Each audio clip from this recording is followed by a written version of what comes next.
This dish is called Zaru Chuka. So let's take a second to look at what that even means.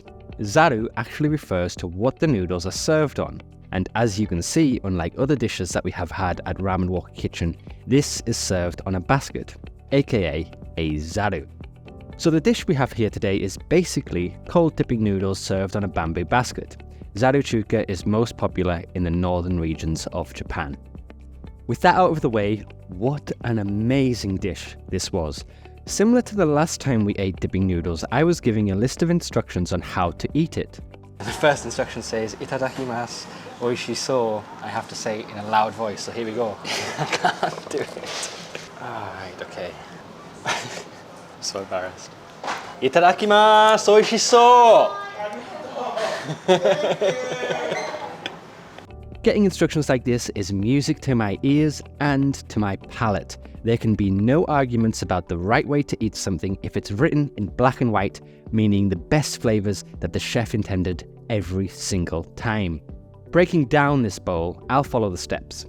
Starting with the noodles. These were excellent homemade noodles. Wonderful spring, great chew, and a massaging texture as you slurp. I was supposed to only try the noodles once without the dipping sauce, but I was so enamored with these noodles that I mindlessly had a second slurp before trying the sauce. Whoops. When I finally got back on track and got to dipping, I was immediately impressed by the sheer levels of umami in this broth. Wow.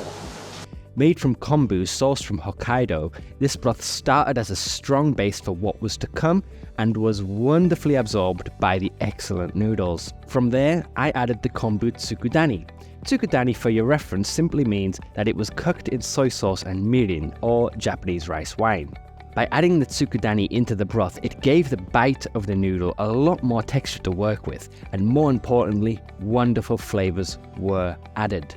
The importance of kombu in this dish cannot be overstated, but it was the next ingredients that really caught my attention, took me by surprise, and transformed this dish into a wealth of complex flavors, so much so that this is the part I'm most excited to talk about. Let me preface this with a huge disclaimer. I am not an umeboshi fan. Umeboshi is pickled plum, if you didn't know, and is almost synonymous with Japan. Personally, I avoid eating umeboshi when it is served on rice, for example.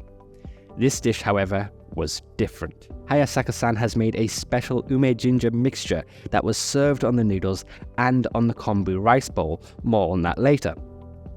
So at this stage of the eating process, there were two important steps.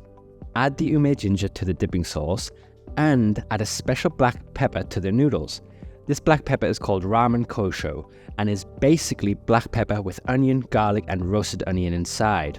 This step was by far the best part of this dish. The slight spiciness of the black pepper on the noodles had a wonderful clash with the sourness and the saltiness of the ume. Mixing all this together with the springy textures of the noodles, the crunch of the kombu, and the rich umami of that dipping sauce made this bowl an unforgettable dining experience. I was so impressed by how additive the ume was, and most importantly for my palate, there was no sense of overpowering the dish at all, which was a bit of worry of mine prior to eating. Umeboshi as an ingredient is actually very good for you. Serving healthy food is something that Hayasaka-san is very passionate about. Some of Hayasaka-san's philosophies in ramen are deeply rooted in this health-focused ideology.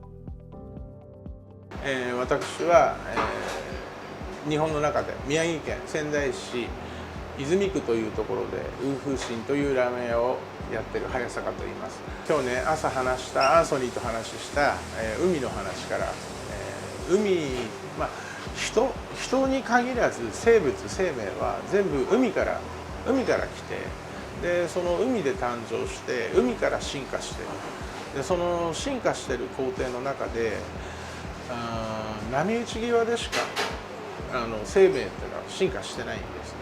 でその波打ち際の pH 値と人の pH 値はほぼ一緒でそこら辺の波打ち際に近い食べ物が人間の体にもとってもいいんですね。食べたものが全て人の体になります。もう髪の毛も僕はないけどね、髪の毛も爪も、皮膚もいろんなもの、特に子供なんかは成長が大きい。その成長の大きい早くて大きい子たちは食べ物が全て体になる。だからその食べ物を良くしなければよく育つわけがないというのが僕の一つ思いがあるんで、この子たちの口に物を入れるというのはすごく責任を感じています。でやっぱその責任のもとで安心安全、あとはちゃんとこの子の体になりますよって保証、この3つが僕が作るラーメンの原点です。特にお年寄りの人も食べます、若い人も食べます、子どもたちも食べます。みんな大好きだ時にお年寄りが食べて塩辛いな、喉乾いたら血圧がどんどん上がっていく、こういうラーメンは僕はあまり好きじゃないですね。The char siu almost had a flaky texture to it, in a good way of course. It had a well-balanced flavour with hints of sweetness. This char siu was reminiscent of cured ham, which massively lent itself to the dish being cold. They were refreshing slices that mixed well with the rest of the dish. Finally, at the end of my noodle adventure, I was instructed to pour the dipping sauce into a separate bowl of the previously alluded to kombu rice. This was basically a small ball of rice soaking in a light kombu broth and topped with some of that wonderful ume ginger. Adding all the built-up flavours of the dipping sauce to this offered a very refreshing palate cleanser. Not to the extent that pickled ginger may cleanse your palate, but definitely a refreshing mixture of flavours to very nicely round off a truly wonderful dish that I hope more people can try. This was the perfect dish to round off my summer. Bring on autumn.